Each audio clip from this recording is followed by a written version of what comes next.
በፈለግነው ሰዓት መተኛት በብዙዎቻችን ዘንድ እንደ ቀላል ነገር ቢታይም በመንፈሳዊ ዓለም ግን እንደ ትልቅ የኃይል ስህተት የሚቆጠርና መንፈሳዊ ጉዳትን ምናልባትም የሕይወትን አቅጣጫ ሊቀይር የሚችል ነው። ብዙዎቻችን ለምን ዕድል ይርቀኛል፣ ለምን በረከት የለኝም ብለን እንጠይቃለን። ነገር ግን የምንተኛበት ሰዓት በመንፈሳዊ ሕግ የተፈቀደ ባለመሆኑ ምክንያት የዕድል በራችን እየዘጋ እንደሆነ አናውቅም። በዚህ ቪዲዮ መቼ መተኛት የዕድል በርን እንደሚከፍትና መቼ መተኛት ደግሞ በረከትን እንደሚያርቅ ዕድልህን የሚገድሉ 3 የመኝታ ሰዓታትን ከመንፈሳዊ ከኢነርጂ እና ከተፈጥሮ ሕግጋት አንጻር በዝርዝር አቀርባለሁ። አብራችሁን ቆዩ። አንደኛ፣ አምሽቶ መተኛት። በመንፈሳዊ ዓለም ሌሊት ዝም ብሎ የጨለማ ጊዜ አይደለም። የራሱ የሆነ የኃይል ፍሰት አለው። የሰው ልጅ በቀን ውስጥ ንቁ ሆኖ ሲውል የኢነርጂና መንፈሳዊ መከላከያው ጠንካራ ነው። ነገር ግን አምሽተን ስንቆይ አካላዊና አእምሯዊ ድካም ስለሚጠናወተን መንፈሳዊ መከላከያችን ይላላል። በዚህ ወቅት አጥቂ መናፍስት በቀላሉ አእምሯችን ላይ ክፉ ሐሳብ የሚባሉ ለምሳሌ ድብርትን፣ ፍርሃትን፣ የዝሙት ሐሳብ፣ ቅናት፣ ንዴት፣ ጥርጣሬን መርጨት ይችላሉ። በብዙ መንፈሳዊ ትምህርቶች እኩለ ሌሊት አካባቢ ያለው ጊዜ የመናፍስት ሰዓት ተብሎ ይታወቃል። አምሽተ ወይም ቆይተ ስትተኛ አእምሮና ኢነርጂ አካል ስለሚደክም በዚህ ወቅት መጥፎ ሐሳቦች፣ ጭንቀትና ኔጌቲቭ መንፈሳዊ ንዝረቶች በቀላሉ ወደ አእምሮ የመግባት እድል አላቸው። በዚህ ምክንያት አምሽቶ የሚተኙ ሰዎች ለከባድ ድብርትና ለመጥፎ ሐሳቦች የመጋለጥ እድላቸው ከፍተኛ ነው። አምሽቶ መተኛት አሁን በዘመናዊ ዓለም የተለመደ ቢሆንም ከመንፈሳዊ ኢነርጂና ከተፈጥሮ ሕግጋት አንጻር ሲታይ ከፍተኛ የሆነ የኃይል መባከንና ጉዳት ያስከትላል። ከሌሊቱ 6 ሰዓት እስከ 9 ሰዓት ያለው ጊዜ የመናፍስት ሰዓት በመሆኑ ጸሎት ካልሆነ በስተቀር በዚህ ሰዓት ነቅቶ መቆየት ለዝቅተኛ ክፉ መናፍስት መጋለጥን ያመጣል። በተለይ አምሽቶ ፊልም ማየት ወይም በማህበራዊ ሚዲያ መዘፈቅ አእምሮን ክፍት ስለሚያደርገው ለመንፈሳዊ ጥቃት በር ይከፍታል። ሌላው በኢነርጂና በተፈጥሮ ሕግጋት ሕክምና መሰረት እያንዳንዱ የሰውነት ክፍል የራሱ የሆነ የጽዳት ሰዓት አለ። ከሌሊቱ 6 ሰዓት እስከ ሌሊቱ 8 ሰዓት ያለው ጊዜ የጉበት ኢነርጂ ራሱን የሚያጸዳበት ሰዓት ነው። ጉበት ደግሞ ከንዴትና ከስሜት መረጋጋት ጋር የተያዘ እንደመሆኑ አምሽቶ መተኛት ጉበት ስራውን እንዳይሰራ ስለሚያደርግ ሰውየው በቀላሉ የሚቆጣ፣ ትዕግስት የሌለውና በትንሽ ነገር ኃይሉ የሚሟጠጥ ይሆናል። በአብዛኞቹ ሃይማኖታዊና መንፈሳዊ አስተምህሮቶች ከሌሊቱ 11 ሰዓት እስከ ጠዋቱ 1 ሰዓት ያለው ጊዜ ከፍተኛው አዎንታዊ ኃይል ፖዚቲቭ ኢነርጂ የሚፈስበት ወቅት እንደሆነ ያስተምራሉ። አምሽቶ የሚተኛ ሰው ይህን የጠዋት ንጹህ ኃይል ሳይቀበል ይቀራል። አምሽቶን የተኝቶ አርፍዶ መነሳት የዕድል በሮችን እንደ መዝጋት ይቆጠራል። ምክንያቱም አዲሱ ቀን ይዞት የሚመጣውን ዕድል ለመቀበል በአካልና በመንፈስ ንቁ ሆነ መገኘት ቢኖርብህም አንተ ግን በአካልም በመንፈስም ስለምትደግም ዕድል ያመልጥሃል። በመንፈሳዊና በኢነርጂ ሳይንስ ተፈጥሮ የራሷ ዑደት ወይም ሳይክል ትመራለች። ጨለማ ለእረፍትና ራስህን ወይም ኃይልህን ለማደስ የተፈጠረ እንደመሆኑ ከምሽቱ 5 ሰዓት እስከ ሌሊቱ 9 ሰዓት ያለው ጊዜ ሰውነታችንና መንፈሳችን ራሱን የሚያድስበት ወሳኝ ወቅት ነው። በዚህ ሰዓት ነቅቶ መቆየት ከተፈጥሮ የኃይል ፍሰት ጋር መጋጨት ነው። ይህም የህይወት ኃይልን ስለሚያባክን ለቀኑ የሚሆን በቂ ጉልበት እንዳይኖር ያደርጋል። በመንፈሳዊ በኢነርጂና በሜታፊዚክስ ሳይንስ እይታ ሜላቶኒን የመንፈሳዊ እይታ ሆርሞን ተብሎ ይጠራል።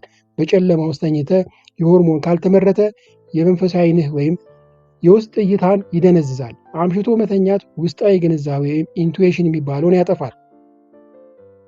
አምሽቶ የሚተኛ ሰው መናፍስት የሰውየውን የህይወት ኃይል ቫይታል ኢነርጂውን በቀላሉ እንዲመጡት እድል ይሰጣቸዋል። ጠዋት ሲነሳ ከፍተኛ ድካምና ኃይል ማጣት የሚሰማል። ለዚህ ነው ሌሊት የኔጌቲቭ ኃይል የሚባሉት የቅዝቃዜ፣ የዝምታ፣ የሞት ኃይል የሚነግስበት ነው። አንድ ሰው አምሽቶ ሲቆይ ይህ ኃይል በሰውነት ውስጥ ይሰርጋል። ይህም ነገር በረጅም ጊዜ ውስጥ ለድብርት፣ ለሀብት ማጣት፣ ነገሮች እንዲበላሹበት ምክንያት ይሆናል። በመንፈሳዊ በኤነርጂና በሜታፊዚካል ትምህርት ሌሊት ቤትህና አካባቢ ራሱን የሚያድስበት የህይወት ኃይል የሚዘዋወርበት ሰዓት ነው። በዚህ ሰዓት ነቅቶ መቆየትና መንቀሳቀስ የቤቱን የተፈጥሮ ኃይል ፍሰት ይረብሸዋል። ይህም በቤት ውስጥ ሰላም እንዳይኖር ያደርጋል። የኤነርጂና የሜታፊዚክስ ትምህርት እንደሚያስተምረው የሰው ልጅ ጤና የሚወሰነው ከፀሐይ እንቅስቃሴ ጋር በሚደረገው ስምምነት ነው። አምሽቶ መተኛት ማለት የፀሐይን ኃይል በሌለበት ወቅት ሰውነትን ማድከም ማለት ነው። የጠዋት ፀሐይ ከሌሊቱ 9 ሰዓት ጀምሮ ያለው ጊዜ መልካም ኃይል የሚዘዋወርበት ነው። ከምሽቱ አምሽቶ የተኛ ሰው በዚህ ሰዓት በከባድ እንቅልፍ ውስጥ ስለሚሆን ለዩኒቨርሱ የሚመጣውን አዎንታዊ መልካም በረከት ሳይቀበል ይቀራል። በመንፈሳዊ ኢነርጂና በሜታፊዚክስ ህግ መሰረት ከሌሊቱ 5 ሰዓት በኋላ ያለው ጊዜ ሰውነት መርዛማ ነገሮችን የሚያስወግድበት ዲቶክሲፊኬሽን ወቅት ነው። በዚህ ሰዓት ነቅቶ መቆየት ወይም መመገብ በሰውነት ውስጥ መርዝ እንዲከማች ያደርጋል። ይህም ለበሽታ ይዳርጋል። ሁለተኛ፣ በቀን መተኛት። በቀን መተኛት በተለይም እኩለ ቀን ላይ መተኛት ለመንፈሳዊ ጥቃት እንደሚያጋልጥ በብዙ የጥንት ስልጣኔዎች፣ የሃይማኖት አስተምህሮቶች እና የኢነርጂ ሳይንስ ጥናቶች ይታመናል። በብዙ ሀገሮች የቀትር ጋኔን የሚባል ጽንሰ ሀሳብ አለ። ፀሐይ በራስ አናት ላይ ስትሆን የምድር ንዝረት ይለወጣል። በዚህ ሰዓት መተኛት ነፍስን ለከባድ ቅዠትና የንቃት ቅዠት ወይም ስሊፕ ፓራሊሲስ ለሚባለው ያጋልጣል። እኩለ ቀን ወይም ቀትር ሰዓት የቀኑ ፖዚቲቭ ኢነርጂ እና የሌሊቱ ኔጌቲቭ ኢነርጂ የሚጋጩበት ወቅት ነው። በዚህ ሰዓት መተኛት በብዙ መንፈሳዊ ትምህርቶች እጅግ የተከለከለ ነው። በዚህ ሰዓት የሚተኛ ሰው ለድብርት፣ ለሀብት መጥፋትና ለአሉታዊ መናፍስት ጥቃት ቅርብ ይሆናል ተብሎ ይታመናል። በመንፈሳዊ በኢነርጂ እና በሜታፊዚክስ ህግ በቀን መተኛት በሰውነት ውስጥ ኔጌቲቭ ኢነርጂ የሚባሉትን የጨለማ፣ የድባቴ፣ የመክበድ፣ የድንዛዜ መንፈስ እንዲጨምሩ ያደርጋል። በዚህ ምክንያት አእምሮ ይደነዛል፣ የፈጠራ ችሎታ ይሞታል፣ መንፈሳዊ ንቃተ ህሊናክ የሚባለው ይዘጋል። ይህ ደግሞ ክፉ መናፍስት በአንተ ላይ እንዲሰለጥኑ በር ይከፍትላቸዋል። በመንፈሳዊ ኢነርጂና በሜታፊዚክስ እይታ ቀን የሥራ የእንቅስቃሴና የብርሃን ወቅት ነው። አካልህ በቀን ብርሃን እንቅልፍ ውስጥ ሲገባ በሰውነት ውስጥ ያለው የኃይል ፍሰት ይደበላለቃል። በዙሪያ ያሉ አሉታዊ ኢነርጂዎች ወይም የሰዎች ክፉ ኃይል በቀላሉ ወደ እንድትጠቃ ያደርጋል። ይህ መዘበራረቅ የኢነርጂ ጋሻን መንፈሳዊ መከላከያን ያደክመዋል።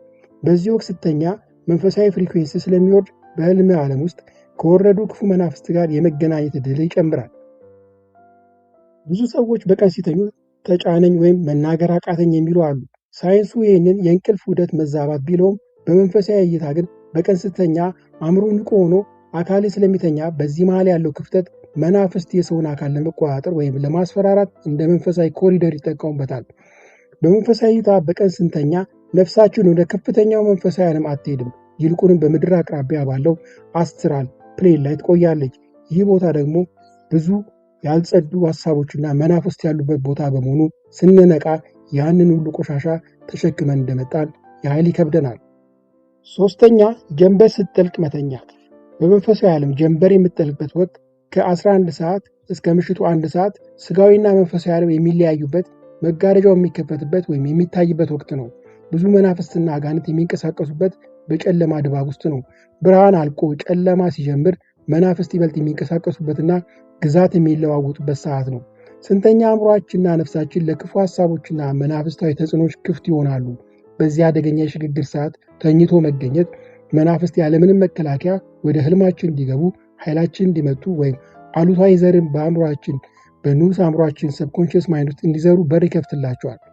በመንፈሳዊና በኢነርጂ ሜታፊዚክስ አስተምሮ ጀንበር ስትጠልቅ የበረከት መላእክት ወይም የዕድል ኃይል ቤቶችን ይጎበኛሉ ይላል። በዚህ ሰዓት ታዲያ ቤቱ ንጹህ መሆን፣ መብራትና ሰዎች ንቁ ሆነው መጠበቅ አለባቸው። በዚህ ሰዓት መተኛት በሜታፊዚክስ ትርጓሜው በረከትን አልፈልግም ብሎ የመቃወም ምልክት ነው። የአንተ ንቃተ ህሊና ተኝቶ ከሆነ የሚመጣውን ዕድልና ብልጽግና የመቀበል አቅም አይኖረውም። ይህ ደግሞ በረጅም ጊዜ ውስጥ የድህነት መንፈስን ይስባል። ጀንበር ስትጠልቅ መተኛት አካልን ማድከም ብቻ አይደለም፣ የመንፈስ ድካምንም ማምጣት ነው። ስለዚህ በእነዚህ ሰዓቶች መተኛት የግድ ከሆነ ምን እናድርግ?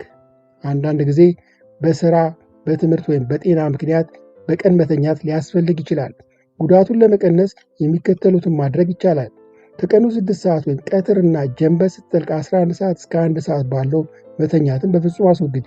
ቢቻል ከጠዋት 4 ሰዓት እስከ 5 ሰዓት ባለው ጊዜ ለጥቂት ደቂቃዎች መተኛት ይመረጣል። ብቻ ከሌሊቱ 5 ሰዓት በፊት ሁልጊዜም ለመተኛት ሞክር። ከመተኛት በፊት ጸሎት ጸልየ ፈጣሪን ለምነህ ተኛ። መንፈሳዊ ጥቃትን ለመከላከል የመኝታ ቤትን ማዕዘናት ጸበል በመርጨት ማተም።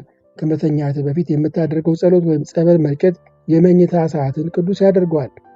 በግራቡ መተኛት የምግብ መፈጨትን ከማገዙም በላይ በመንፈሳዊ ኢነርጂ እይታ የሰውነት የኃይል ፍሰትን ለማረጋጋት ይረዳል። በቀንም ሆነ በሌሊት ስተኛ ጭንቅላትን ወደ ደቡብ አቅጣጫ መሆኑን አረጋግጥ።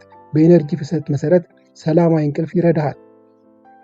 በቀን ተኝተህ ስትነሳ መጥፎ ስሜት ከተሰማ ወይም ተጭኖ ከነበረ የኢነርጂ ፍሰትን ስለሚያስተካክል ፊትና እጅህን በቀዝቃዛዋ መታጠብ፣ በውስጡም ጥቂት ጨው ብትጨምርበት ለኢነርጂ ማጽዳት እጅግ ተመራጭ ነው።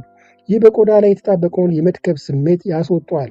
የፀሐይ ብርሃን የተፈጥሮ ኃይል ማጽጃ እንደመሆኑ ፀሐይ ወይም ንጹህ አየር እንድታገኝ ለጥቂት ደቂቃዎች ወደ ውጭ ወጣ በል። መስታወት ኢነርጂን ስለሚያንጸባርቅ ለቅዠትና ለመናፍስት ጥቃት እንዳትጋለጥ በመኝታ ቤት ውስጥ ከአልጋም ትይዩ መስታወት ካለ ሸፍነው። በቀን ስተኛ ክፍሉን ጭልምልም አታድርገው። ትንሽ የብርሃን ጭላንጭል መኖሩ አሉታዊ መናፍስት እንዳይቀርቡ ያደርጋል። በቀን መተኛት ካለብህ ከሰዓት በኋላ የመርቃማው ሰዓት የሚባለው ጀንበር ስትጠልቅ ከመድረሱ በፊት ተነሳ። ጀንበር ስትጠልቅ ተኝቶ መገኘት በሁሉም መንፈሳዊ አስተምህሮቶች እድልን እንደ መዝጋት ተደርጎ ስለሚቆጠር ከፍተኛ ጥንቃቄ ያስፈልጋል። አምሽታ ለመተኛት ከተገደድክ ከመተኛት በፊት እጅና እግርን በጨው ውሃ መታጠብ በንክኪ የሚመጡ አሉታዊ ኤነርጂዎችን ያጠፋልሃል እያልኩኝ እናንተስ በዚህ ሰዓት ስትተኙ የተለየ ሁኔታና ገጠመኝ እንዲሁም የተሰማችሁ ስሜት ካለ ኮመንት ላይ አጋሩኝ እላለሁ። ሰላሙ